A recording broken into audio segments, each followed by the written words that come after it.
कहते हैं कि इंदौर की भूमि में जो उर्वरा शक्ति है वह न कभी हारने देती है और न ही कभी अपने लक्ष्य से विमुख होने देती है। देश में अमेरिका ईरान युद्ध के कारण मंदी का माहौल है। ऐसे समय इंदौर की बात की जाए तो यहाँ प्रॉपर्टी के रेट और उसकी गाइडलाइन दोनों आम आदमी की पहुंच से बाहर हैं। टाउनशिप के बड़े प्रोजेक्ट भी मंदी की मार के चलते शहर से कोसों दूर हैं। इन सब के बावजूद यह आंकड़ा इस बात का सबूत है कि यह शहर न कभी हारा है और न ही कभी हारेगा। शहर के इसी जज्बे ने इंदौर को मध्य प्रदेश की आर्थिक राजधानी का गौरव प्रदान किया है। मंदी के इस दौर में क्या कहते हैं पंजीयन विभाग के यह आंकड़े।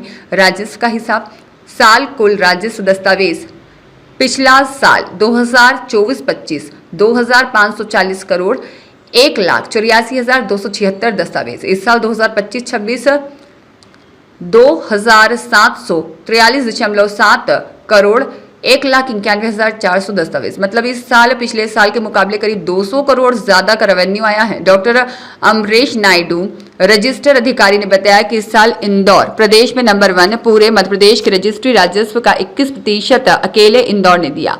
मार्च में सबसे ज्यादा 31 मार्च 2026 को आखिरी 48 घंटों में ही 100 करोड़ से ज्यादा राजस्व आया, क्योंकि 1 अप्रैल से नई गाइडलाइन में रेट बढ़ गए थे।